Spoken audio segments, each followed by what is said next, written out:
오늘도 말씀과 기도로 이 자리에 오신 분들을 환영합니다. 창세기 47장 13절로부터 26절 이 땅을 위한 기도. 지금부터 본문을 읽겠습니다.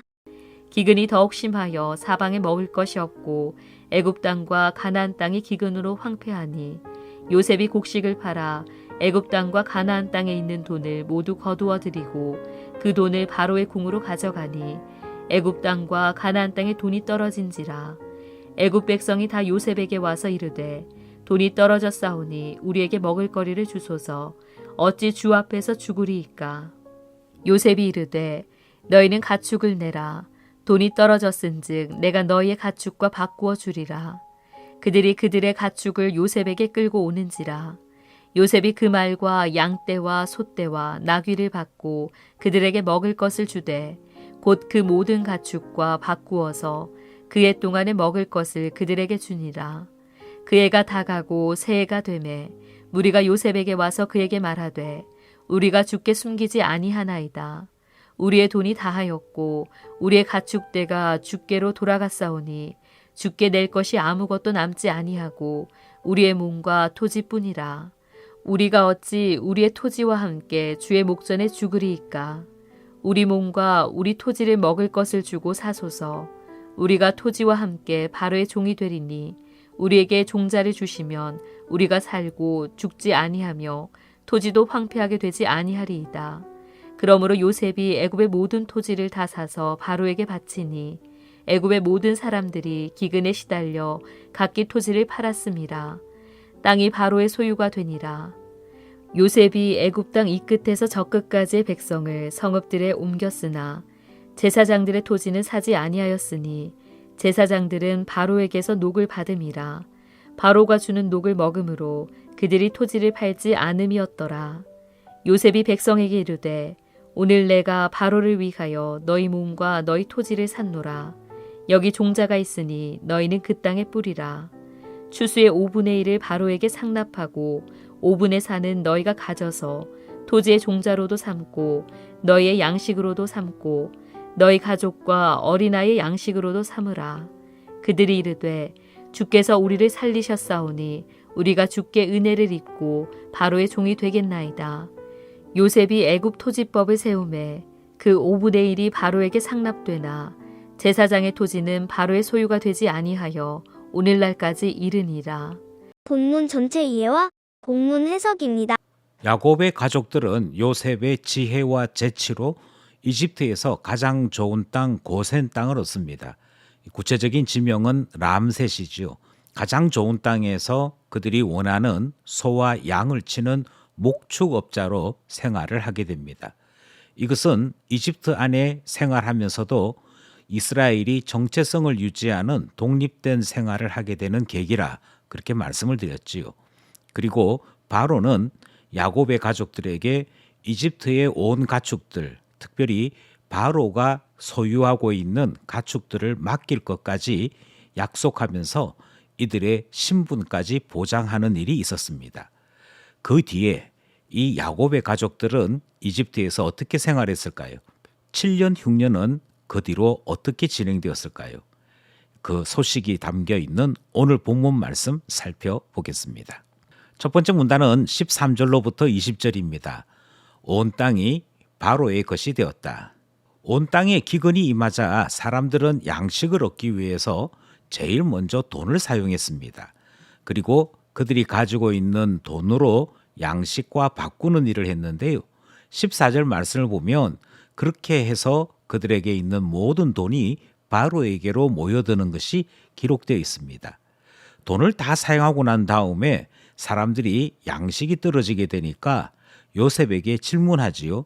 우리가 무엇으로 양식을 얻을 수 있겠느냐?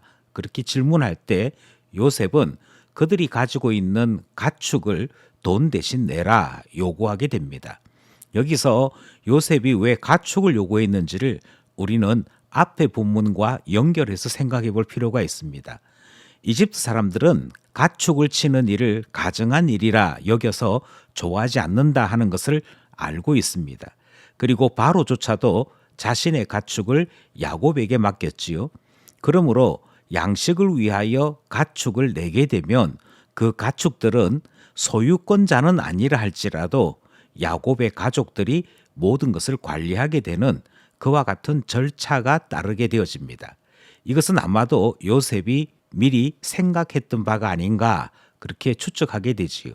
그러나 가축으로 양식 살 수 있는 일도 한정적이어서 그 가축마저도 모두 바로의 소유가 되고 더 이상 양식을 구할 수 없게 될 때 토지를 양식 값으로 내라 요구하게 됩니다. 결국 돈, 가축, 토지가 다 바로의 소유가 되고 말았던 것이지요. 온 땅이 바로의 것이 되고 마는 첫 번째 문단 살펴보았습니다.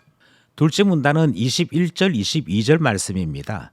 바로가 제사장들을 먹이다. 요셉은 이집트에서 바로보다도 어쩌면 더 큰 통치력을 가진 사람이었습니다. 그런데 바로를 위하여 일하는 요셉은 독특한 제도를 보게 됩니다. 그것은 바로가 직접 생활을 돌보는 제사장들의 토지는 사들이지 않았던 것입니다. 아마도 그것은 그들에게 필요한 모든 돈을 바로가 제공하고 있었으므로 결과적으로 바로의 돈으로 바로의 땅을 사는 이상한 거래가 형성되기 때문에 아마 사들이지 않았을 것이라 그렇게도 생각하게 되고요. 그럼에도 불구하고 더 직접적인 이유는 바로가 제사장들을 직접 그들의 생활까지 돌보는 특별한 소유로 생각했더라 하는 것이지요. 결국 제사장들은 바로의 권한 아래 있었으므로 이집트의 총리인 요셉은 이 제사장들에 대해서는 손대지 않는 것, 이것을 청지기의 한계로 설정하고 일했다 하는 모습 보게 되는 것입니다. 바로가 제사장들을 먹이더라. 둘째 문단 살펴보았습니다. 마지막 셋째 문단은 23절로부터 26절입니다. 새로운 세법으로 나라와 백성을 구하다. 이제 백성들은 양식을 구할 다른 방법조차도 없게 되었습니다. 그들에게 있는 것은 어떤 것이든지 다 바로에게 갖다 바치고 대신 양식을 구해왔던 것인데 이제는 더 이상 내밀 만한 어떤 것도 없게 되었던 것이지요. 그때 요셉은 그들에게 바로의 땅을 경작할 것을 요구합니다. 요셉이 사들였던 그 땅을 다시 백성들에게 내어주는 것과 같지만 이제는 소유권자가 아니고 경작인으로서 그 땅을 관리하도록 했던 것이지요. 그러면서 새로운 세법을 소개합니다. 이것은 모든 땅이 바로의 것이 되면서 바로의 통치를 강화하는 제도인 동시에 더 이상 양식을 구할 수 없었던 백성들에게 그리고 이제 곡식을 농사 지어야 할 그 일들을 위해 백성들에게 땅을 제공함으로 그들의 생명을 구하는 기회까지 제공하는 제도가 되었던 것입니다. 지금으로 보면 대단히 비싼 세금입니다만 수확한 것에서 20%를 세금으로 내게 하는 일이 당시로서는 특별한 혜택과도 같았습니다. 그들이 5분의 4를 가지고 가고 왕에게 5분의 1만 제공하게 되므로 시간이 지나면 지날수록 백성들이 경제력을 회복하고 나름대로의 생활을 영위할 수 있도록 했기 때문인 것이지요. 이처럼 새로운 법을 통해 바로는 바로대로 통치권을 강화하고 백성들은 백성들대로 살아갈 길을 열어주는 새로운 세법으로 나라와 백성을 구하였다 하는 이야기 마지막 문단 살펴보았습니다. 말씀을 따라 기도하며 결단해 봅시다. 첫 번째 기도 제목은 이스라엘은 이집트의 모든 가축을 떠맡게 됩니다. 그리고 양식으로 바꾼 가축들까지도 관리하게 되지요. 이처럼 하나님은 이집트로 불러들이시고 난 다음에 야곱의 집에 일할 것을 맡기시고 그들의 신분까지도 보장하여 주시는 일을 우리는 말씀 속에서 살펴보았습니다. 이것이 그들의 길을 인도하신 하나님의 특별한 은혜인 줄 알기에 기도하기는 우리에게도 하나님 맡겨주셔서 쓰임받는 하나님 자녀로 살게 하소서 기도하게 되는 것입니다. 둘째 기도 제목은요. 책임에 속한 일에는 온전히 마음을 다해야 되고 나의 책임이 아닌 영역에 대해서는 한계를 인정할 줄 아는 것, 그것이 청지기의 기본 자세가 되지요. 비록 바로의 확실한 신임을 받고 있는 요셉이라 할지라도 제사장들에 대해서 손대지 않는 것은 청지기의 모습 때문인 것입니다. 하나님 나라의 청지기로 부름받은 우리에게도 이 지혜가 필요하기에 청지기로 살게 하시고 지혜를 주셔서 청지기답게 하소서 기도하게 되는 것이지요.